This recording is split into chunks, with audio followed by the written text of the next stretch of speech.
CH 29 तुम्हें अपनी limit पता है क्या? धीरे धीरे शो की तैयारियों में समय गुजरने लगा। इस बीच अनंत और प्रेम के बीच नजदीकियां बढ़ चुकी थी। किसी तरह का रिश्ता तो नहीं था, फिर भी उनकी बॉन्डिंग आपस में किसी भी रिश्ते को पीछे छोड़ दे ऐसी बन रही थी। अनंत का उसकी फ्लर्टिंग को नजरअंदाज करना अभी भी शुरू था, लेकिन जैसा कि प्रेम ने कहा था उसे अपने चार्म पर बहुत विश्वास था। ठीक वैसा ही हो रहा था। अनंत उसकी करीबी को रेजिस्ट नहीं कर पा रहा था। इस बीच काफी बार अनंत का सामना अनिका से होते हुए बचा, क्योंकि या तो प्रेम बीच में आ जाता था या फिर उसकी गैर मौजूदगी में शंभवी। लेकिन आज अनंत अकेले ही उस कॉरिडोर में अपनी चेयर पर बैठा उसे मिला। वह एकदम से उसके सामने जाकर खड़ी हुई और उसे गौर से देखने लगी। अनंत को किसी का एहसास हुआ था। उसने नजरें उठाकर देखा तो अनिका बोल पड़ी, कुछ ऐसा भी खास नहीं है तुम्हारे अंदर। तुमसे ज्यादा खूबसूरत लड़के उस पर ट्राई मार चुके हैं, लेकिन उसने किसी को अपने आसपास भटकने नहीं दिया। जिस वजह से मुझे विश्वास है वह गे तो बिल्कुल नहीं है। सो जस्ट टेल मी, क्या मिल रहा है तुम्हें नाटक करने के बदले में? कैसा नाटक? झूठा बॉयफ्रेंड बनने का? अनंत ने आंखें छोटी कर उसे देखा। हाँ, समझदार हो तुम। अनिका ने सर हिलाया। ना सच्चा ना ही झूठा, मैं उसका कुछ नहीं लगता। मैं यहाँ बस काम के सिलसिले में आया हूँ। अनंत ने आराम से जवाब दिया। हाँ, आई न्यू इट। वह झूठ बोल रहा था मुझसे। लेकिन फिर उसे तुम्हारी इतनी चिंता क्यों है? वह किसी के लिए बिना मतलब कुछ भी करे ऐसा नहीं है। अनिका ने माथे पर बल लिए कहा। हम दरअसल वो मुझ पर ट्राई मार रहा है। एंड यू कैन सी, मैं चल नहीं सकता तो बस कंसर्न दिखा रहा है, ताकि मैं उसे हाँ बोल दूं। अनंत ने कंधे झटक कर कहा तो अनिका का मुंह खुल गया। लड़के तुम मुझसे भी ज्यादा अजीब हो, लेकिन किंग तुम पर ही ट्राई क्यों करेगा? जैसा कि मैंने कहा, बहुत से लड़के उस पर कोशिश कर चुके हैं। अनिका ने कहा। मुझे इस बारे में नहीं कुछ नहीं पता, लेकिन मैंने सुना कि वह काफी सालों से मुझे जानता है। अनंत ने कहा। मतलब किंग झूठ नहीं बोल रहा था? खुद से कहते हुए अनिका ने अनंत के पैरों को देखा। तुम सच में चल नहीं सकते या नाटक करते हो? उसका कंसर्न पाने के लिए। अनंत ने एक लंबी सांस छोड़ी। मुझे कोई नाटक करने की जरूरत नहीं। वह फिर भी मेरे पीछे आ ही जाता। अनंत की बात अनिका को किसी ताने की तरह लगी थी। अचानक ही उसने अनंत की चेयर को पीछे धकेल दिया। जाओ ले लो उसका कंसर्न अब। अनंत की आंखें बड़ी हो गई। उसकी कुर्सी एकदम से पीछे जाने लगी, जहां बाहर निकलने के लिए एक दरवाजा था। अनंत की चेयर वहां से बाहर चली गई। अगले ही पल अनिका के कानों में अनंत की चीख सुनाई दी। उसके होठों पर टेढ़ी मुस्कान आ गई। इससे पहले कि कोई वहां आ जाता वो भाग निकली। बस बैग ही तो लेने गया था प्रेम, और जैसे ही लौटा अनंत अपनी जगह से गायब था। प्रेम ने आसपास देख उसे आवाज लगाए, अनु। आह। अनंत की रोनी सी आवाज उसके कानों में पड़ी। उसकी आंखें बड़ी हो गई। जल्दी से उसने आवाज का पीछा किया और बाहर आया तो देखा अनंत अपनी चेयर समेत नीचे पड़ा हुआ था। वह दर्द से रो रहा था। प्रेम ने बैग छोड़कर एकदम से अनंत को पकड़कर उठाते हुए अपने सीने से लगा लिया। दर्द दर्द हो रहा है तुम्हें? अनंत ने कुछ नहीं कहा। वह बस रोए जा रहा था। प्रेम ने दूसरा कुछ भी ना कहते हुए उसे उठाया। तब तक धनंजय भी वहां पहुंच चुका था। प्रेम ने उसे तुरंत ही गाड़ी शुरू कर अस्पताल ले चलने के लिए कहा। रात का समय था, अगले दिन शो होने वाला था, इसलिए कोई भी छुट्टी लेने को तैयार नहीं था। अनिका अपनी ड्रेस ट्राई कर रही थी, जिसमें कोई भी कमी नहीं थी। ना ही अब वो जानबूझकर कोई कमी निकाल सकती थी, क्योंकि समय काफी कम था चेंजेस करने के लिए। रोज घमंड से बोला, सब ठीक ही लग रहा है। आखिरकार ड्रेस ही इतनी प्यारी है। अनिका की मुस्कान आईने में देखते हुए गायब हो गई। तुम्हें ये कहना चाहिए कि यह ड्रेस मेरे पहनने के कारण अच्छी लग रही है। ओह डियर, मैं कपड़े बनाता हूँ, लोगों को नहीं। Don't expect anything from me. हाँ, तुम इस आईने से पूछ सकती हो अपने बारे में, और देखना वह आईना भी अपना मुंह मोड़ लेगा। रोज ने मुंह बनाकर कहा। कुछ ज्यादा ही जबान नहीं चलती तुम्हारी रोज। शंभवी और किंग ने तुम्हें सर पर चढ़ा रखा है, इसका ये मतलब नहीं सब ऐसा ही करेंगे। तुम्हें खुद अपनी लिमिट पता होनी चाहिए कि किसके सामने क्या बोल रहे हो। अनिका का चेहरा लाल पड़ चुका था। और तुम्हें अपनी लिमिट पता है क्या? प्रेम की तेज आवाज उस रूम में गूंज उठी। वह इस समय बिना मास्क के था, जिसे देख रूम में मौजूद सब उसे देखने लगे। Everybody out. शंभवी ने इशारा किया तो सब एक एक करके वहां से निकलने लगे। सुरभि ने भी जाना चाहा, लेकिन शंभवी ने उसे रोक दिया। वहां उन दोनों के अलावा सिर्फ प्रेम, अनिका और रोज ही बचे थे। प्रेम गुस्से में चलते हुए अनिका के सामने पहुंचा। How dare you? तुमने अनु को धक्का क्यों दिया? सुरभि की आंखें बड़ी हो गई। उसे तो लगा था अनंत दोपहर को ही किंग के साथ घर चला गया, क्योंकि उसे यहाँ अच्छा नहीं लग रहा था। अनिका ने नासमझी से प्रेम को देखा। तुम क्या बोल रहे हो? मैंने किसे धक्का दिया? ज्यादा स्मार्ट मत बनो। तुमने अनु की चेया को धक्का दिया। प्रेम काफी ज्यादा गुस्से में था।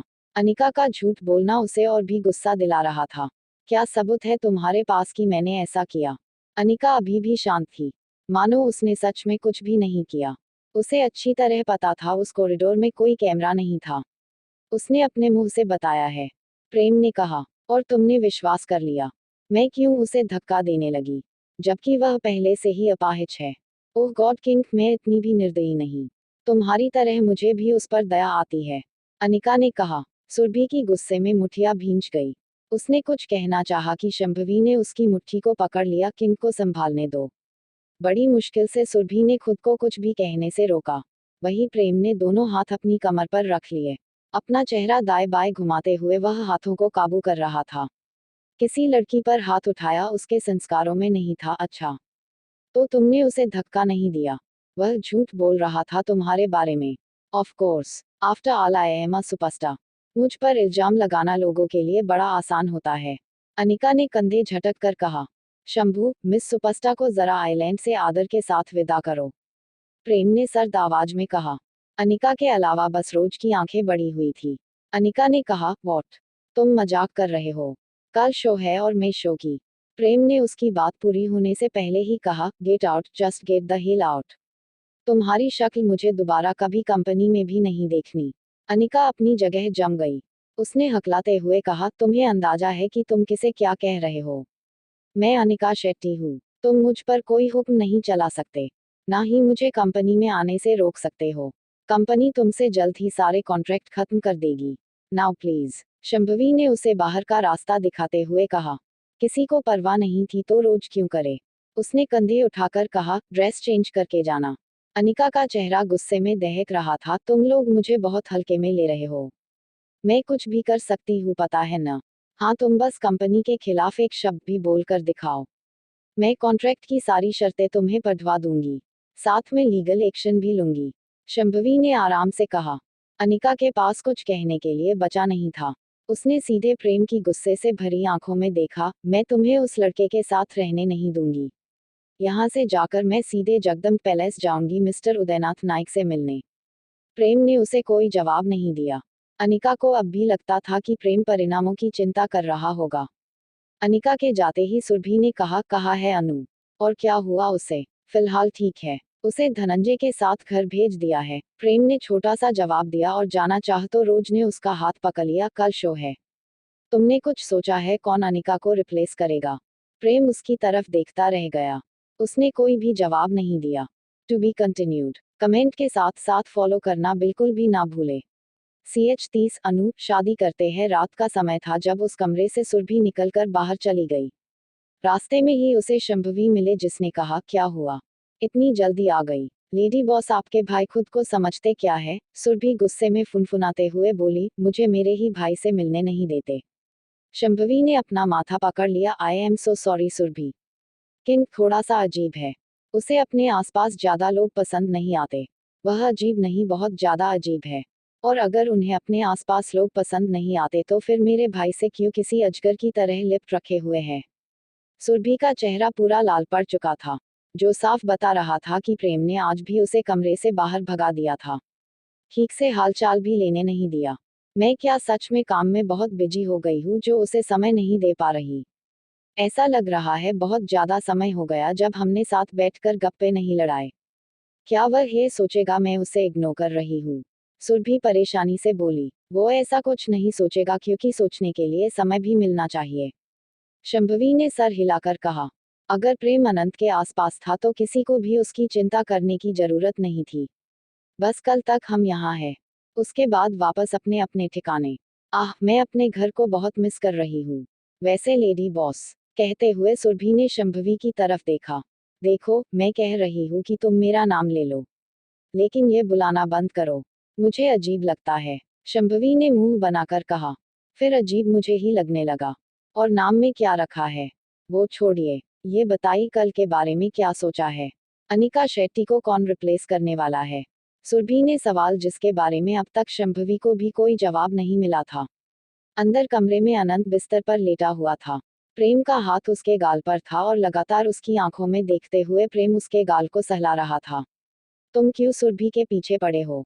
अनंत ने कहा। मैं सिर्फ तुम्हारे पीछे पड़ा हुआ हूँ। प्रेम ने आराम से जवाब देकर उसे देखना जारी रखा।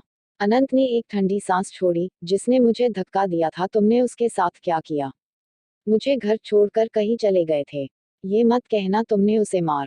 कहते हुए वह एकदम से रुक गया। वो सोचना भी नहीं चाहता था इस बारे में। हाँ, इच्छा तो मेरी वही थी लेकिन उसे मार नहीं सकता था। उसके पिता चंद्रराज शेट्टी बहुत अच्छे आदमी है। एंड वह मेरे ग्रैंडफादर के अच्छे दोस्त है। उनके कहने पर ही मैंने अनिका को कंपनी में जगह दी थी। वरना वो लड़की कहीं भी काम करने के लायक नहीं है। फिलहाल उसे आइलैंड से भेज दिया है। लेकिन इतनी आसानी से उसे माफी नहीं मिलेगी। वह अपने करियर और रेपुटेशन को खोकर कीमत चुकाएगी तुम्हें हट करने के लिए। प्रेम की आंखें मौत सी ठंडी थी। जिसे देख अनंत ने अपना गला तर कर लिया। अगर अगर मैं तुम्हारी शर्तों पर नहीं चला। मतलब कि ठीक है आज तुम पूरी कोशिश कर रहे हो मेरे दिल में जगह बनाने की। लेकिन अगर तुम नाकामयाब रहे, मैंने तुम्हें मना करके जाना चाहा तो क्या तुम मुझे भी बर्बाद कर दोगे? प्रेम होश में आया और उसने आंखें छोटी कर ली। तुम मेरे बारे में ऐसा सोचते हो? न नहीं, मैंने बस यूं ही कहा। अनंत हड़बड़ा कर बोला। मैं तुम्हें क्यों बर्बाद करूंगा? मैं तुम्हारे उस झूठे डॉक्टर बॉयफ्रेंड को टारगेट करूंगा। प्रेम ने कहा तो अनंत का मुंह खुल गया। अगले ही पल उसने अनंत के हाथ पर मुक्का मारा। तुम बहुत गंदे हो। I hate you. प्रेम हल्के से हंस पड़ा। But I like you and also love you. उसने एकदम से ही अपना माथा अनंत के माथे से जोड़ लिया और धीरे से कहा आई रियली वॉन्ट टू किस यू। अनंत शांत पड़ गया। उसका गला सूख रहा था। सांसें भी तेज हो गई। मुश्किल से उसने कहा नहीं। तुम हर बार मेरा दिल तोड़ देते हो। प्रेम ने आंखें बंद कर मायूस होकर कहा। बिना किसी रिश्ते के किस करना तुम्हें अजीब नहीं लगता? अनंत ने उसकी बंद आंखों को देखते हुए कहा। मैं अपने दिल से तुम्हें बीवी भी मान लेता हूँ। लेकिन तुम ही हो जिसे कोई रिश्ता नहीं चाहिए। ठीक है तुम्हारी तरफ से ना रखो रिश्ता। मैं अपनी तरफ से हर रिश्ता रखूंगा और एक्सपेक्टेशन भी। चलो ना अनु शादी करते हैं। प्रेम ने धीरे आंखें खोली। अनंत ने उसे पीछे किया। तुम पागल हो चुके हो। हटो यहाँ से। अगर मैं तुमसे जबरदस्ती शादी कर लेता हूँ तो तुम कितना नाराज होगे? या फिर कब तक रहोगे? प्रेम ने एकदम गंभीर होकर सवाल किया। अनंत अजीब नजरों से उसे देखने लगा। तुम्हारी तबीयत ठीक है ना? क्या हम डॉक्टर को बुला ले? तुम नाराज हो जाते हो तो कोई दिक्कत नहीं है मुझे। प्रेम ने कहा। अनंत को अब गुस्सा आ गया। उसने कुछ पल प्रेम की तरफ देखा जो शायद कुछ सोच रहा था अपने मन में। अचानक ही वह आंखें मिच कर सिस पड़ा क्योंकि अनंत ने उसका हाथ दांतों से काट लिया था। प्रेम ने जल्दी से अपना हाथ छुड़ाकर देखा। अनंत के दांतों के निशान छप गए थे उस पर। उसने सवालिया नजरों से अनंत को देखा तो अनंत ने हंसते हुए कहा अगर मेरे साथ जबरदस्ती करने की कोशिश की तो बिल्कुल इसी तरह मैं तुम्हें दर्द देता रहूंगा। मुझे कम मत समझना। जीना हराम करने में मैं लोगों को मास्टर क्लास दे सकता हूँ। तभी वह एकदम से सुनना पड़ गया। प्रेम ने अपना हाथ होठों से लगा लिया। तुम मेरे लिए जितने प्यारे हो उतने ही तुम्हारे दिए हुए जख्म भी। क्या मैं इसे टैटू करवा लूं ताकि ये यूं ही रहे? वेट, क्या तुम मेरी नीक पर बाइट कर सकते हो? वहाँ करा लूंगा टैटू। कुल लगेगा ना? कुल, अनंत ने ठंडी आवाज में कहकर उसकी शर्ट को पकड़ अपनी तरफ खींचा। प्रेम उसके साथ बिना किसी मेहनत के खींचा चला आया तो अनंत ने कहा टैटू क्यों करवाना है? अगर तुम चाहते हो तो मैं हर रोज तुम्हें ये जख्म दूंगा। इतना कहकर उसने एकदम से करीब आ चुके प्रेम के गले को काट लिया। प्रेम ने अपनी आंखें मिच ली। लेकिन होता कर एक मुस्कान बनी हुई थी उसके। टू बी कंटिन्यूड कमेंट के साथ साथ फॉलो करना बिल्कुल भी ना भूले। CH31 मैं अपनी उम्र भी तुम्हें दे दूंगा। अगले दिन उस वेन्यू पर पैर रखने तक की जगह नहीं थी। मेहमानों से वह हॉल खचाखच भरा हुआ था। एक तरफ सबसे आगे प्रेम और अनंत बैठे हुए थे। उसकी नजरें बार बार इधर उधर घूम रही थी क्योंकि उसके फेवरेट डिजाइनर्स ने भी यहाँ पार्टिसिपेट किया हुआ था। प्रेम ने एकदम से उसका चेहरा पकड़कर अपनी तरफ किया। अगर तुम पैसे से मतलब ना रखते तो आज जिन्हें तुम अपना आइडल मानते हो वह तुम्हें जानते होते और खुद चलकर तुमसे मिलने आते। अब मुझे सच में बुरा लग रहा है अपनी मेहनत बेचने के लिए। बट स्टील मुझे पैसों की जरूरत थी। मैं सोहम की हेल्प करना चाहता था। अनंत मायूस होकर बोला। प्रेम ने एक ठंडी सांस छोड़ी। वह अच्छी तरह जानता था जयंती को इतने पैसे देकर कोई फायदा नहीं हो रहा था। क्योंकि वो मदद कभी अनंत तक पहुंचती ही नहीं थी। पर फिर भी अनंत उसे पैसे देता था। एक वही जगह सेफ जगह थी जहां वो अनंत को सेफ रख पा रहा था। और वह बस छोटी सी कीमत थी अनंत को उस घर में रहने देने के लिए। एक इंसान के बुरे बर्ताव से उसे फर्क नहीं पड़ रहा था, क्योंकि बाकी सभी जान लुटाते थे अनंत पर। एक बार तुम्हारी सर्जरी हो जाए तो मुझे अपनी मेहनत बेचने की जरूरत नहीं पड़ेगी, अनंत ने आगे के बारे में सोचते हुए कहा। हम आई विल मेक श्योर पूरी दुनिया तुम्हें तुम्हारे नाम और काम से जाने। प्रेम ने पलके झपकाकर उसकी तरफ देखते हुए कहा। लेकिन उसके लिए तुम्हारा मुझ पर कोई एहसान नहीं रहेगा, समझे ना? वरना तुम फायदा उठाकर कहोगे अब मुझे एक्सपेक्ट कर लो बदले में। अनंत ने उसकी आंखों में देख मासूमी से कहा। प्रेम ने हल्के से उसका गाल छुआ। मुझे एहसान नहीं करना, मैं हक से करूंगा। बदले में तुम बस मुझे दिखाई देते रहना। बकवास बंद करो। दिखाई देते रहने का क्या मतलब है? तुम मेरे मरने की इच्छा रखते हो? अनंत ने माथे पर बल लिए उसका हाथ झटक दिया। प्रेम ने खोए हुए नामे सर हिलाया। मैं अपनी उम्र भी तुम्हें दे दूंगा, बस तुम खुश रहना। अनंत ने कुछ पल उसे देखा और अचानक ही आंखें घुमाकर दूसरी तरफ नजरें कर ली। कभी कभी प्रेम की बातें उसके दिमाग में पहुंच नहीं पाती थी। बैक स्टेज पर चेंजिंग रूम में एलाई के काफी सारे लोग मौजूद थे। सब खुद को तैयार करते में लगे हुए थे। इसी बीच सुरभि एक कुर्सी पर बैठी हुई शंभवी पर झुकी हुई थी। लेडी बॉसा कीजिए आ। शंभवी ने उसकी नकल करते हुए मुंह खोला तो सुरभि उसके लिपस्टिक लगाने लगी। वह काले और नीले रंग से मिश्रित ऑफ शोल्डर ड्रेस उस पर काफी अच्छी लग रही थी। वह नीचे से घेरदार और जरूरत से ज्यादा लंबी थी। पास ही रोज हाथ बांधे खड़ा बार बार उबासियां ले रहा था। यानी पूरी रात जागकर उसने इस बैकअप ड्रेस को शंभवी के साइज में बना दिया था। वह बदबा दिया, मैं माफ नहीं करूंगा लव को। अगली बार उसे कहना कि वही मॉडल लाए जिसके साथ उसका झगड़ा ना हो सके। लो बोलो, अब एक नौसिखिए को रैंप पर दौड़ा देना चाहता है। बस बेइज्जती ना करवा दे मिस सीईओ। मुझे सुनाई दे रहा है, शंभवी ने सर्द आवाज में कहा। बात मत कीजिए लेडी बॉस, लिपस्टिक खराब हो जाएगी, सुरभि ने कहते हुए उसके होठों पर उसकी फिरा दी। शंभवी एकदम से शांत पड़कर उसकी तरफ देखने लगी। सुरभि का चेहरा उसके काफी करीब और बिल्कुल सामने था। ना चाहते हुए भी शंभवी की नजरें उसके चेहरे पर घूमकर होठों पर जा रही थी। आप खूबसूरत लग रही है, सुरभि ने उसकी आंखें में देख एक छोटी सी मुस्कान के साथ कहा। हम थैंक्स, शंभवी खोए हुए ही बोली। कुछ ही समय बाद शो शुरू हुआ। सबसे अंत में अनंत ने जब शंभवी को स्टेज पर देखा तो उसकी आंखें फैल गई। क्या ये हमारी सीईओ है? कोई दूसरा ऑप्शन नहीं था इसके अलावा। अनिका की ब्यूटी को रिप्लेस करने के लिए उससे सुंदर लड़की लाकर खड़ी करनी थी। प्रेम ने आराम से बाजू मोड़कर सामने देखते हुए कहा। लोग खुले मुंह से एलाई की सीईओ को रैंप वॉक करते हुए देख रहे थे। कैमरा और तालियों के लिए हाथ उठना आम सी बात थी। शंभवी ने कैमरा के सामने आकर अपने कंधे तक आते बालों को हल्के से हाथ घुमाकर लहरा दिया। दूसरी तरफ सुरभि की नजरें एक स्क्रीन पर थी। वह जैसे अपनी जगह जम गई थी। उसी शाम एलाई का स्टाफ चेंजिंग रूम में जमा होकर अपने काम के लिए तालियां बजाते हुए खुद को ही शाबाशी दे रहा था। शंभवी अभी तक अपनी ड्रेस में थी। सबने उसकी तारीफ की थी जिस पर उसके गाल हल्के गुलाबी हो चुके थे। प्राइज तो वह लोग नहीं जीते थे, लेकिन उनका काम किसी प्राइज का मोहताज नहीं था। वो लोग यूं ही टॉप रैंक में नहीं आते थे क्योंकि वह हमेशा से बेस्ट थे। ओके गाइज, वापस जाने से पहले एक छोटी सी पार्टी बनती है। व्हाट से लव, मेरी नींद हराम करने के लिए तुम्हें पेनल्टी लगनी चाहिए, रोज ने कहकर उसकी तरफ देखा और भौहें उचका दी। प्रेम ने हाथ खड़े कर दिए। जैसी तुम्हारी सजा। अनंत ने कभी कोई पार्टी अटेंड नहीं की थी, इसलिए वह भी बहुत ज्यादा एक्साइटेड था। दूसरी तरफ अपने घर पहुंच चुकी अनिका इस घमंड में थी कि उसके बिना पूरा शो खराब हो जाएगा। बाकी का काम तो उसके फैंस कर ही लेंगे सोशल मीडिया पर। लेकिन जैसे ही उसने शो के बारे में खबरें खोलकर देखी, आंखें फाड़े वह शंभवी की तस्वीरें देखने लगी। अनायास ही उसकी नजरें आईने पर चली गई। वह अपने चेहरे को देखते हुए किसी पागल की तरह चिल्ला उठी। कूट कूट कर उसके अंदर खूबसूरती को लेकर इनसिक्योरिटी भरी हुई थी।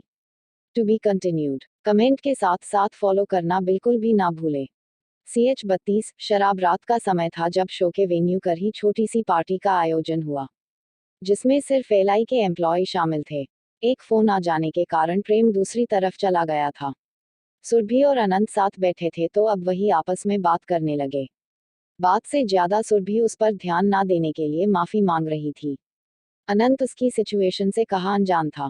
सुरभि ने बहुत मेहनत की थी अपने काम के लिए। इसी बीच एक वेटर ड्रिंक लेकर उनके पास पहुंचा। दोनों ने एक एक ग्लास उठा लिया। अनंत ने एक सिप लेते ही बुरा सा मुंह बनाकर कहा, कड़वा है। सुरभि ने भी ट्राई कर कुछ वैसा ही मुंह बनाया, लेकिन फिर आसपास देखते हुए वो बोली, सब पी रहे हैं अनु। अगर हमने ऐसे ही छोड़ दिया तो हमें गरीब समझेंगे ये लोग। सबको पता चल जाएगा ये पहली पार्टी है जिसे हम अटेंड कर रहे हैं। अनंत ने सहमति में सर हिलाया। सुरभि ने ग्लास आगे किया तो उसके ग्लास से अपना वाला ग्लास भिड़ाकर अनंत ने मुंह से लगा लिया। बिना टेस्ट लिए ही वह लोग बस अपने ड्रिंक को जैसे तैसे गले के नीचे उतारने लगे। रोज से बात करते हुए अचानक ही शंभवी का ध्यान उनकी तरफ गया। उसकी आंखें बड़ी होकर लगभग फैलने को हुई और तेजी से वो सुरभि अनंत की तरफ बढ़ने लगी। कॉल पर बात खत्म कर प्रेम भी जब लौटा और अनंत के हाथ में शराब का ग्लास देखा तो उसकी हैरानी की सीमा नहीं रही। वो भी तेजी से उसे रोकने आने लगा पर तब तक देर हो चुकी थी। अनंत और सुरभि ने एक साथ ग्लास को खत्म कर सामने लगी टेबल पर पटक दिया। टेस्ट उतना कुछ अच्छा नहीं था, लेकिन फिर भी और पीने का मन कर रहा है। सुरभि ने हल्के से हंसकर कहा। शंभवी उसके पीछे अपना सर पकड़कर खड़ी हो गई। वह बड़बड़ाए, ऑफ कोर्स इन्होंने पहली बार शराब को पिया होगा। प्रेम ने सहमति में सर हिलाया, क्योंकि अनंत के बारे में छोटी से छोटी बात भी वह जान लेता था।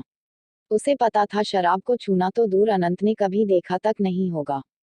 मैं अनु को घर ले जा रहा हूँ। प्रेम ने उसकी व्हीलचेयर को पकड़कर कहा। मैं क्या यहाँ तमाशा शुरू होने के लिए रुकूं? सुरभि को बाजू से पकड़कर खड़ा करते हुए शंभवी ने कहा। वह लोग निकल पाते उससे पहले ही रोज उनके सामने आकर खड़ा हो गया। What happened guys? तुम लोग परेशान होकर कहाँ जा रहे हो?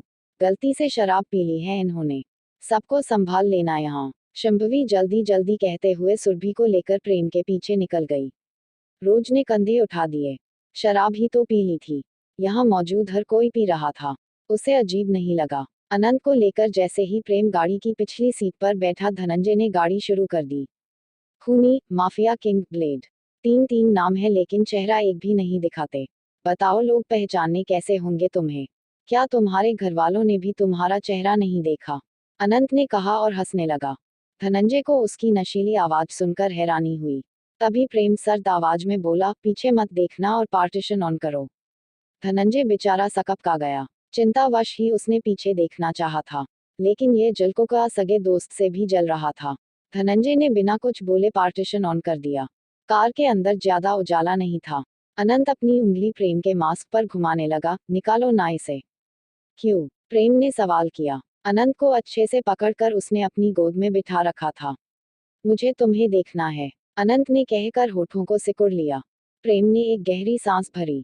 वह अच्छे से जानता था गाड़ी में इतना उजाला नहीं था कि अनंत साफ तौर पर उसे देख पाए या पहचान पाए। उसने अपना मास्क हटा दिया। अनंत आंखें बड़ी करके उसे देखने की कोशिश करने लगा, लेकिन उसे कुछ दिखे तब ना। परेशान होकर उसने प्रेम के पूरे चेहरे पर हाथ फिराकर उसे बंद आंखों से महसूस किया, कुछ भी तो नहीं है यहाँ। तो फिर क्यों छुपा कर रखा है?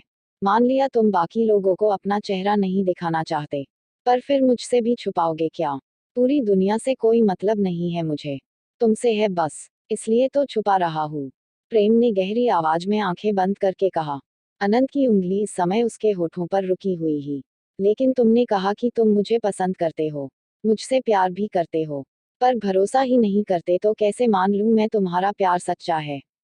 अनंत ने नाराजगी से कहा। क्या प्यार रंग रूप का मोहताज होता है? प्रेम ने सवाल किया। अगर ऐसा होता तो तुमसे मुझे जरा भी फर्क नहीं पड़ना चाहिए था, लेकिन मुझे फर्क पड़ रहा है। मेरा दिल धड़क रहा है। तुमने उस खाली जगह कर कब्जा कर लिया जिसके अंदर किसी ने कूट कूट कर नफरत भर दी थी, अनंत ने कहा। उसकी आंखें बार बार बंद हो रही थी। शराब के नशे में वह झूल रहा था, और ये परिणाम बस एक ग्लास का था। प्रेम ने कहा, कौन? किसके बारे में बात कर रहे हो? कोई जिसका रंग रूप देखकर मुझे वो पसंद आया, और उसने मेरी सबसे पसंदीदा चीज मुझसे हमेशा के लिए दूर कर दी। अनंत ने खोई आवाज में उसे जवाब दिया। उसी पल प्रेम को अपने हाथ में कुछ गीला महसूस हुआ, जिससे उसने अंदाजा लगाया कि अनंत की आंखों से आंसू बह निकला था। तुम उससे इतनी नफरत करते हो, कभी वो तुम्हारे सामने आ जाए तो? प्रेम ने उसके आंसू को पूछते हुए उसका सर पकड़ अपने सीने से लगा लिया। अनंत ने फीकी आवाज में कहा, मुझे नहीं पता मैं क्या करूंगा। बस प्रार्थना करता हूँ वो कभी मेरे सामने ना आए, क्योंकि या तो वो मरेगा या फिर मैं। प्रेम की पकड़ एकदम से अनंत और कस गई थी उसकी बात सुनकर। एक डर उसके चेहरे पर उभर आया। अब वह अपनी योजना पर ही सवाल उठाने लगा कि क्या उसने सब चीजों के बारे में सोच लिया था। क्या वो सब संभाल पाएगा अगर अनंत ने उसका चेहरा देख लिया। संभालना नहीं था, उसे जिंदा रखना था अनंत को। आखिर ये सब वह उसके लिए ही तो कर रहा था। अपने प्यार के साथ उसे एक अच्छी जिंदगी बितानी थी। लेकिन कैसे, ये उसने वक्त पर ही छोड़ दिया था। टू बी कंटिन्यूड कमेंट के साथ साथ फॉलो करना बिल्कुल भी ना भूले। CH33 तुम्हारा ग्लास स्टील का है। रात का समय था जब प्रेम ने अनंत को धीरे बिस्तर पर लाकर लिटा दिया। मास्क ना पहने होने के कारण उसने लाइट जलाने की तकलीफ नहीं उठाई, लेकिन कमरे का दरवाजा खुलते ही एक पीली रोशनी जरूर जल उठी वहां। प्रेम ने उसे रख पीछे हटना चाहा तो अनंत ने उसकी कॉलर पकड़ ली। सुनो, हम बोलो ना, प्रेम ने बड़ी जिज्ञासा से कहकर अपना सर उसके करीब ले गया। अनंत ने अपना माथा उसके माथे से लगाया। अगर मैं तुम्हें उसकी जगह दे दूंगा तो क्या तुम भी मुझे छोड़कर चले जाओगे? मैं कभी तुम्हें छोड़कर नहीं गया था, सिर्फ तुम्हारे लिए यहाँ आया हूँ, प्रेम ने कहकर हल्के से उसकी नाक चूम ली। मुझे समझ नहीं आया, अनंत ने कहा। तुम्हें होश में रहकर मेरी बातें समझ नहीं आती तो बेहोशी में कैसे आएगी? हल्की हंसी के साथ कह प्रेम ने थोड़ा पीछे होकर उसका गाल सहलाया। मैं इंतजार कर रहा हूँ, आगे बोलो। अगर मैं वादा करूँ कभी तुम्हें छोड़कर न जाने का तो तुम मुझे वो जगह दे दोगे? अनंत हल्के से हाँ में सर हिलाने लगा। लेकिन तुम मुझ पर अपनी मर्जी नहीं चलाओगे, मुझे ये बात पसंद नहीं। प्रेम ने आंखें छोटी कर ली। कभी उसके सामने ऐसी शर्त रखी थी? अनंत सकप का गया। मैंने कहा ना, उसका रंग रूप देखकर सब भूल गया था। याद था तो सिर्फ इतना कि वही मुझे अपनी जिंदगी में चाहिए। क्योंकि उसने कभी मेरा फायदा उठाने की कोशिश नहीं की, कभी मुझे नहीं छुआ, कभी गुस्सा करके मुझे नहीं भगाया, ना ही उसे मेरे गए होने से प्रॉब्लम थी। प्रेम ने गला खराश कर उसे होश में लाया। वैसे तो ये उसके ही लिटिल वर्जन के लिए तारीफें थी, इसलिए वह थोड़ा शर्मिंदा हो गया। तुम्हें जलन हो रही होगी ना? मैं पागलों की तरह उसकी ही बातें कर रहा हूँ, अनंत ने उसकी कॉलर पर पकड़ कसते हुए कहा। मुझे भला क्यों जलन होगी, जब तुम देखकर भी मुझे ही प्यार करो और ना देखने पर भी मुझे ही, प्रेम ने कहा। तो फिर अनंत के सर में कुछ भी नहीं घुसा। सर झटक कर वो बोला, अगर मुझे तुमसे प्यार वाली अटैचमेंट ना हुई तो तुम्हें अपनी बात याद है ना? प्रेम ने हाँ में सर हिलाया। मैं अपनी तरफ से सारी कसर पूरी करूंगा। अनंत ने मुस्कुराकर उसकी तरफ देखना शुरू कर दिया। और क्या शादी वाली बात को लेकर तुम सीरियस थे? मैंने नहीं सुना आज तक कभी लड़कों ने आपस में शादी कर ली। हमारी शादी के बाद सुनोगे, प्रेम ने सर हिलाकर उसे जवाब दिया। अब तुम छोड़ोगे मुझे? तुमने ना खाना खाया है ना ही कोई दवाई ली। सबसे पहले तो नशा उतारने के लिए मुझे कुछ लाना होगा। नशा? कैसा नशा? अनंत ने अपनी आवाज को हल्का सा तेज कर लिया। प्रेम बस आंखें मिच कर रह गया। अब इमोशनल अनु उसे परेशान करने वाला था शायद। प्रेम पीछे हटने लगा तो अनंत ने उसे आगे खींच लिया। प्रेम संभल नहीं पाया और उसका चेहरा अनंत की बगल में तकिए पर गिर गया। अनंत ने खिलखिलाकर उसके गले में बाहें लपेटकर उसे गले लगा लिया। तुम कहीं नहीं जाओगे? अच्छा, बस एक फोन करने दो फिर। प्रेम ने उसे बाहें हटानी चाही। तुम मुझे दूर कर रहे हो। तुम बेइज्जती करना चाहते हो ऐसा करके क्योंकि मैंने तुम्हें गले लगाया? या फिर बदला लेना है? जब तुम पास आते थे तो मैं तुम्हें दूर कर देता था इस बात का? अनंत की आवाज एकदम से रोने जैसी हो गई। ओह नो नो नो, मैं ऐसा कुछ नहीं कर रहा। मैंने कहा ना, तुम्हें खाना और दवाई की जरूरत है, बस इसलिए जाकर 1 मिनट में आ रहा था। प्रेम ने कहा। नहीं, झूठे हो तुम, जाना चाहते हो मुझे छोड़कर? अनंत ने कहा। अनु, वादा किया है ना मैंने, कभी नहीं जाऊंगा अब तुम्हें छोड़कर, ना तुम्हें खुद से दूर जाने दूंगा, प्रेम ने गहरी आवाज में कहा। वह अनंत के हाथ छुड़ाने में कामयाब हो गया था। अनंत रुआसा होकर बोला, आजकल के जमाने का कोई भरोसा नहीं। लोग वादे और दिल कांच के ग्लास की तरह तोड़ देते हैं। भरोसा रखो, तुम्हारा ग्लास स्टील का है। प्रेम हल्की हंसी के साथ बोला और अपना फोन निकालकर धनंजय को मैसेज करने लगा। उसकी बात के बारे में सोचकर अनंत एकदम से खिलखिला उठा था। एक हाथ से सुरभि को संभाले दूसरे हाथ से शंभवी ने रूम की लाइट जलाई और फिर दरवाजा बंद कर दिया। सुरभि पूरी तरह नशे में थी। उसके शरीर का सारा भार शंभवी पर था। शंभवी ने ले जाकर उसे बिस्तर पर बिठा दिया और खुद नीचे बैठ उसके हिल्स उतारने लगी। लेडी बॉस, ओए लेडी बॉस, सुरभि ने उसके सर पर नॉक नॉक करते हुए कहा। बोलो, सुन रही हूँ। शंभवी ने हल्के से उसकी तरफ नजरें उठाई। आप ना आज बहुत सुंदर लग रही थी। सुरभि ने बड़ी सी मुस्कान के साथ कहा। उसे देख शंभवी भी मुस्कुरा दी। हाँ, तुम पहले भी कह चुकी हो ये बात, लेकिन मैंने ये नहीं कहा कि मेरा मन आपको सबके सामने गले लगाने का कर रहा था। सुरभि ने खुद पर ही बह लपेट कर कहा। शंभवी एकदम से खड़ी हो गई। तो फिर रोका किसने था? खड़ूस लेडी बॉस की आंखों ने, जो हर किसी को घिरती रहती है। सुरभि ने एकदम से पैर पटक दिए और मुंह बनाकर कहा। तुमको तो कभी दिखाई आंखें? मुझे अच्छे से याद है। शंभवी ने कमर पर हाथ रख उसे देखते हुए कहा। अरे हाँ, लेकिन क्या पता दिखा भी दो। आप सबको एक जैसा ट्रीट करती हो ना, इवन वीर सर को भी, जबकि वह आपके भाई है। सुरभि छोटा सा मुंह बनाकर बोली। उस कमीने का नाम मेरा सामने मत लिया करो। उसे और तुम्हें मैं कभी एक जैसा ट्रीट नहीं कर सकती। शंभवी उसके मुंह से विराट का जिक्र सुनकर चिढ़ उठी। तो क्या मैं आपको गले लगा लूं? सिरभि हिचकिचाकर पूछा। हम आ जाओ। शंभवी ने एकदम से उसकी तरफ बाहें फैला दी। सुरभि ने अपनी जगह से उठकर शंभवी को गले लगा लिया। शंभवी ने उसकी पीठ पर बाहें कसकर अपना सर उसके सर पर टिका दिया। लेडी बॉस, मैं आपको पसंद करती हूँ। सुरभि ने बहुत ही धीमी आवाज में कहा, जिसे सुनकर भी शंभवी को लगा कि उसके कान बज रहे हैं। उसने हैरानी से सुरभि को अलग कर उसकी आंखों में देखा। कुछ कहा तुमने? सुरभि ने डरते हुए उसकी तरफ देखा। आप गुस्सा कर रही है? मैंने कभी किया है? क्यों डरती रहती हो तुम बार बार? शंभवी ने उसके चेहरा पकड़ लिया। मेरे सामने तो बहुत बार किया है ना, इसलिए डर लगता है। सुरभि धीरे से बोली। वो छोड़ो, तुमने जो कहा मुझे वो दोबारा सुनना है। मैं बिल्कुल गुस्सा नहीं करूंगी, आई प्रोमिस। शंभवी बेचैनी से कहा। सुरभि ने गला तर कर लिया। मैं आपको पसंद करती हूँ, वो एजे पसंद वाला नहीं। मैं आपको सच्ची मुच्ची वाला पसंद करती हूँ, लाइका प्यार वाला। शंभवी को अभी भी विश्वास नहीं हो रहा था जो उसने सुना क्या वो सच था। पर तभी उस बात को साबित करने के लिए सुरभि ने उसके होठों पर हल्के से किस किया और पीछे हट गई। शंभवी अपनी जगह जम गई थी। वह पलके झपकाने की भी तैयार नहीं थी। इसी बीच सुरभि की आंखें बंद होने लगी और वह बेहोश हो गई। वह गिरती उससे पहले ही शंभवी ने उसे पकड़ लिया था, पर वो सदमे से उभरी नहीं थी अभी तक। To be continued. कमेंट के साथ साथ फॉलो करना बिल्कुल भी ना भूले।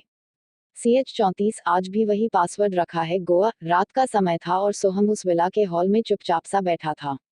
उसकी नजरें सामने थी जहां से किचन साफ दिख रहा था और उसके अंदर काम कर रहा विराट भी। कब उनकी छोटी सी ट्रिप इतनी लंबी हो गई सोहम को पता भी नहीं चला। पर फिर भी विराट जाने का नाम नहीं ले रहा था, बल्कि ऐसी कोई बात निकलते ही या तो वो बात टाल देता या फिर सोहम को। इतना आराम सोहम के लिए काफी था। अब उसे अपने घर और अस्पताल जाने के बारे में भी सोचना था। यहाँ रहकर बिना काम किए तो उसके घर में पैसे नहीं आने थे। सोहम ने एक लंबी सांस भर ली, ये सोचकर कि वो आज विराट से घर जाने के बारे में बात कर ही लेगा। अब बहुत मनमानी हो रही थी विराट की।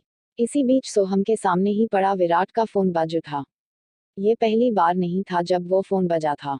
लगातार उस पर मैसेज आए जा रहे थे जब से सोहम वहां बैठा था। ना चाहते हुए भी उसकी नजरें फोन पर ही जाकर अटक रही थी। देखने का मन किया लेकिन दिमाग ने झिड़क दिया। मैनेज कहा है कहकर सोहम बेचैन हो उठा। आखिरकार विराट एक फिल्म स्टार था। कितनी ही लड़कियां उसके पीछे पड़ी होंगी, क्या पता उनमें से ही किसी का मैसेज आ रहा हो। सोचते हुए सोहम का हाथ ना चाहते हुए भी विराट के फोन पर पड़ा और उसने फोन उठाकर खोला। उसकी आंखें एकदम से छोटी हो गई। दो हाथों की एस्थेटिक पिक वॉलपेपर पर लगी थी। यूं तो कोई शक नहीं कर सकता था, लेकिन वो तस्वीर इसके और विराट के हाथ की ही थी, ये बात सोहम जानता था। सर झटक कर उसने देखा पासवर्ड था। कुछ पल सोचा बस उसके और कुछ आंकड़े दबा दिए।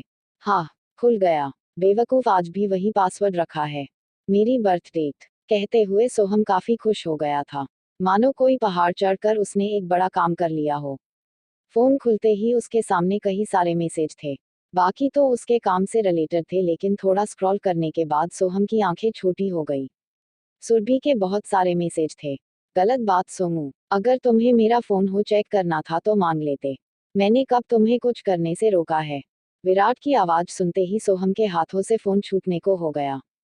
वह काफी ज्यादा शर्मिंदा महसूस करने लगा, जिस वजह से पास आकर खड़े विराट को देखा तक नहीं। वही विराट ने खाने की प्लेट उसके सामने रखते हुए आराम से कहा, क्या देख रहे थे? मेरी कितनी गर्लफ्रेंड्स है। ओह सोमू, तुम कितने पजेसिव हो मेरे लिए। पता है मुझे कितनी खुशी हो रही है कि तुम मेरा फोन चेक कर रहे हो। न नहीं, सोहम एकदम से अपनी सफाई ने चिल्लाया, हाँ मैंने वो सुरभि का नाम देखा। बस इसलिए इसलिए चेक कर रहा था। विराट ने बड़ी सी मुस्कान के साथ कहा, करो करो, मैं कहाँ रोक रहा हूँ। अब सोहम का मन तो बिल्कुल नहीं था ये करने का, लेकिन उसे अपनी बहन की चिंता भी थी, कहीं इस आदमी के चक्कर में वह हट ना हो जाए। वैसे उसे विश्वास भी था कि विराट उसके साथ कुछ गलत नहीं करेगा, लेकिन आजकल किसका भरोसा होता था जो सोहम कर ले। उसने मैसेज देखे तो उसके माथे पर बल पड़ गए, वीर सर आप शादी कर रहे हो, वो भी उस कमीनी अनिका शेट्टी से। वो बिल्कुल भी अच्छी नहीं है। आप उसके बारे में थोड़ा पता कर लेना खुद से। मुझे आपकी चिंता है बस इसलिए बताया, बाकी आपकी मर्जी। सोहम का चेहरा गुस्से से लाल हो गया। झटके से खड़े होकर वह चिल्ला पड़ा, ये क्या है विराट। विराट भी सदमे में आ गया, आखिर क्या पढ़ लिया सोहम ने। करना उसने तो कुछ भी किया या कहा नहीं था सुरभि को। क्या क्या है, विराट ने परेशानी से अपने फोन को देखते हुए कहा। सोहम ने कुछ कहने की जगह उसका फोन उसे पकड़ा दिया और वहां से जाना चाहा कि विराट ने हाथ पकड़ उसे अपनी तरफ खींच लिया। सोहम संभल नहीं पाया और एकदम से उसकी गोद में जा गिरा। वही विराट ने उसे अच्छे से पकड़कर अपना फोन देखा। उसने सुरभि के मैसेज पढ़े और एक लापरवाही उसके चेहरे पर दिखने लगी। सोहम को उससे ऐसी प्रतिक्रिया की उम्मीद नहीं थी। उसने नफरत से अपना चेहरा फेर लिया। विराट ने उसे देखा, आराम से कहा, तो तुम इस बात सर गुस्सा हो। सोहम ने कोई जवाब नहीं दिया। विराट ने उसका चेहरा पकड़कर अपनी तरफ किया, ओए नाराज हो गए क्या। अरे कोई बड़ी बात नहीं है, पहले भी मेरे लिए बहुत सी लड़कियों के रिश्ते आ चुके हैं, लेकिन क्या आज तक मैंने शादी की। बेफिक्र हो जाओ, मैं शादी करके आसानी से तुम्हारा पीछा छोड़ने वाला नहीं हूँ। सोहम की आंखों में एक उदासी थी, जिसे पहचान कर विराट ने उसे गले लगा लिया, कोई शादी नहीं करेगा, ना तुम ना ही मैं। हम एक दूसरे के लिए बने हैं। अगर मेरे घर वाले ने या तुम्हारे घर वालों ने ज्यादा परेशान किया तो मैं तुमसे शादी करके पूरी दुनिया को बता दूंगा हम एक दूसरे के हैं। तुम कुछ भी कर लो विराट, तुम्हें कोई फर्क नहीं पड़ेगा, लेकिन मुझे और मेरी फैमिली को बहुत पड़ेगा। हम बहुत साधारण लोग हैं, कुछ भी करने से पहले 10 बार सोच लेना। सोहम ने बहुत ही शांत आवाज में कहा। हम परेशान होने की जरूरत नहीं है, मैं जल्द ही ये रिश्ते की परेशानी को सॉल्व कर लूंगा। विराट ने कहा, मुझे कल वापस घर छोड़ दो। सोहम ने एकदम से ही कहकर विराट को हैरान परेशान कर दिया। लेकिन इतनी जल्दी क्या है, विराट ने कहा, एक हफ्ता बहुत ज्यादा होता है। सोहम ने उसे याद दिलाया, जिस पर विराट कुछ नहीं बोल पाया, सिवाय हाँ में सर हिलाने के। अब ऐसा तो नहीं था कि वह हमेशा के लिए रोक पाता सोहम को। टू बी कंटिन्यूड कमेंट के साथ साथ फॉलो करना बिल्कुल भी ना भूले। CH35 मेरा सोने का प्लान था। रात का समय था जब एक बिल्डिंग के तीसरे फ्लोर पर पहुंचकर लिफ्ट का दरवाजा खुला। सिर्फ 2 ही अपार्टमेंट बने हुए थे वहां, जिसमें से एक मानिक का था। उसके पीछे ही अविराज बाहर निकल कर आया और एकदम से उसने मानिक के गले में बाजू डाल दिया। ना चाहते हुए भी मानिक के कदम रुके और उसने सवालिया नजरों से अविराज को देखा। Don't behave like this Manu. हम पहले काफी करीब थे और पहली बार मैं तुम्हारे कंधे पर हाथ नहीं रख रहा। तुम मुझे डिस्गस्टिंग फील कराते हो सिर्फ ये जानकर कि मैं तुम्हें पसंद करता हूँ। अविराज ने उसकी आंखों में देख कहा, जबकि उसका हाथ अभी भी मानिक के कंधे पर मौजूद था।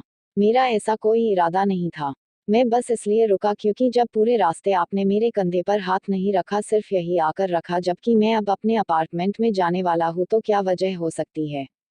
मानिक ने शांति से उसे जवाब दिया।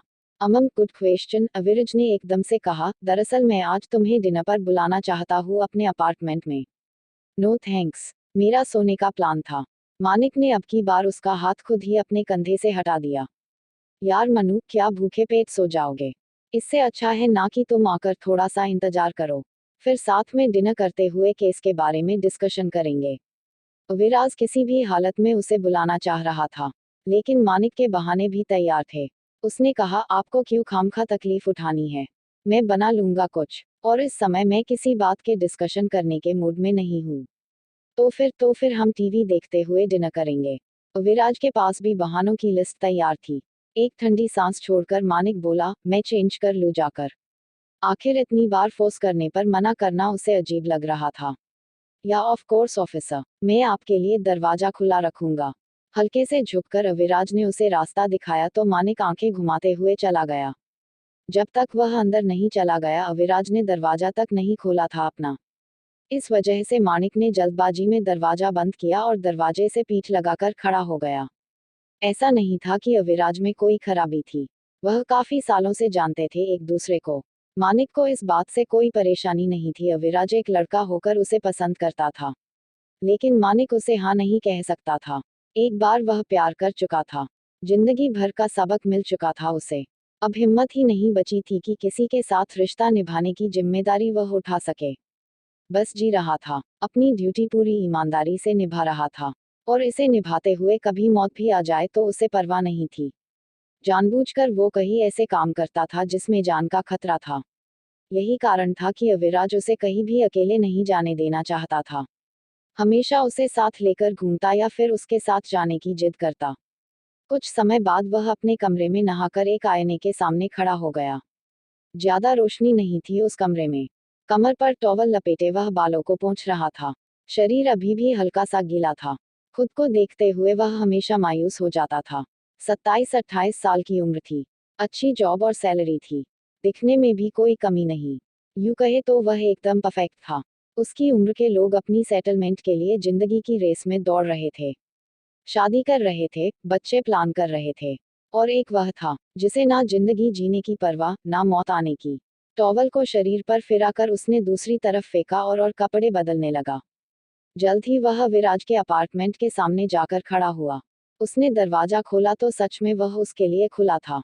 जैसे ही मानिक ने अंदर कदम रखा, खाने की मस्त खुशबू उसके नाक में पहुंची। सीनियर के हाथ का खाना। कॉलेज के समय उसे काफी पसंद था। लेकिन अब धीरे धीरे सब बदल चुका था। जबरदस्ती लाना पड़ता था आजकल अविराज को उसे खाने पर। हॉल में टीवी चल रहा था और किचन से आवाजें आ रही थी। मानिक को हॉल में बैठना सही नहीं लगा तो वह सीधे किचन की तरफ चला गया। अविराज जल्दी जल्दी अपने हाथ चला रहा था। उसने अपनी यूनिफॉर्म भी पूरी नहीं उतारी थी, बल्कि पैंट के ऊपर सीधे एप्रन पहनकर काम में लग गया। सर, आप फ्रेश भी नहीं हुए? मानिक ने माथे पर बल लिए कहा। तुमने कहा ना तुम्हें सोना है। बस इसलिए सोचा जल्दी खाना बना देता हूँ। उसके बाद फ्रेश हो जाऊंगा। तुम बैठो बाहर, मैंने टीवी लगा दिया है। अविराज ने कहा, जबकि उसके हाथ अभी भी चल रहे थे अपने काम में। मानिक कुछ पल उसकी तरफ देखता रहा। फिर उसने कुछ टिश्यू पेपर उठाए और उसके करीब चला गया। बिना कुछ कहे वो अविराज के चेहरे का पसीना साफ करने लगा। अविराज के हाथ अब ना चाहते हुए भी रुक गए और होठों पर हल्की मुस्कान आ गई। थैंक्स मनु, अविराज ने कहा। मानिक ने बस सर हिला दिया और देखने लगा कि वो कुछ मदद कर सकता था क्या। लेकिन उसे फास्ट फूड के अलावा ज्यादा कुछ बनाना आता नहीं था। उसने सर खुजाया, मेरे लायक कुछ हो तो? फिलहाल तो कुछ नहीं, बस रोटियां बनानी बाकी है। तुम्हें आती है बनानी? अविराज ने व्यंग से कहा था, जिसे सुनने के बाद मानिक का मुंह बन गया। दाल और चावल खा लेता था वो, क्योंकि रोटियां कभी उससे बनी ही नहीं। चुपचाप पीछे हटकर स्लैब पर हाथ टिकाए वह अविराज को काम करते हुए देखने लगा। उसकी नजरें एकदम से अविराज की पीठ पर जा रुकी। दरअसल एक निशान पर। मानिक खुद को रोक नहीं पाया और उसने उस निशान को छुआ। पिछले साल एक ऑपरेशन के दौरान मुझ पर चली हुई गोली आपने अपने ऊपर ले ली थी। ये निशान उसी का है ना? अविराज ने आंखें मिच ली। जल्दबाजी में उसने शर्ट तो उतार कर रख दी ताकि गंदी ना हो जाए। लेकिन उस निशान के बारे में भूल गया, जिसे मानिक देख सकता था। उसने बात बदलने के लिए कहा, तुम पीछे जाकर क्यों खड़े हो? मेरे घूरना है क्या मेरी बॉडी को? अब आप ऐसे बिना कपड़ों के घूमने लगे तो लोग क्या अपनी आंखें बंद कर ले? मानिक ने उसकी पीठ से अपना हाथ हटा लिया। ज्यादा गोरा नहीं था अविराज, मगर देखने लायक चीज था। लंबाई में मानिक उससे जरा सा छोटा दिखता था साथ खड़े होने पर। बाकी उसके अपने शरीर को अच्छे से तैयार किया हुआ था। उस निशान पर बाद में मानिक का ध्यान गया, क्योंकि पहले तो काम करते हुए अविराज की पीठ पर मूवमेंट होने के कारण जो मसल्स हिल रही उस पर था। मैंने कब कहा तुम्हें आंखें बंद कर लेने के लिए? देखोगे नहीं तो जानोगे क्या? लेकिन यार सामने आकर देखो, ऐसे पीछे से परवर्त देखते हैं। अविराज ने शरारत से कहा तो मानिक का चेहरा लाल पड़ गया। मैं जाकर टीवी ही देख लेता हूँ। मानिक रिवर्स गियर लगाते हुए पलटा और बाहर चला गया। अविराज के हंसने की आवाज उसे हॉल में भी सुनाई दे रही थी। टीवी के सामने लगे सोफे पर बैठ उसने हल्के से अपने दोनों गालों पर थप्पड़ लगाए और धीरे से कहा, ये सर कभी कभी कुछ भी बोलने हैं। बिल्कुल बेशर्मों की तरह, जबकि मैं उनसे ऐसी बातों की उम्मीद ही नहीं करता। क्यों नहीं उम्मीद करते भई? क्या सीनियर और सेंसियर आदमी में भावनाएं नहीं होती? उसके दिमाग ने ही उसे झिड़क दिया, जिस पर एक तकिया उठाकर उसने बाहों में जकड़ा और अपनी शर्मिंदगी छुपाने के लिए ध्यान को डाइवर्ट कर दिया। कुछ ही समय में तैयार हुआ खाना उसके सामने लगी एक टेबल पर रखकर अविराज फ्रेश होने चला गया। मानिक इंतजार करता रहा उसके आने का। जब अविराज आया तब जाकर उन्होंने खाना शुरू किया। दूसरी कोई बात उनके बीच नहीं हुई, क्योंकि जो बातें अविराज करना चाहता था उससे मानिक असहज हो जाता था और केस के बारे में बात करने से उसने पहले ही मना कर दिया था। टू बी कंटिन्यूड कमेंट के साथ साथ फॉलो करना बिल्कुल भी ना भूले।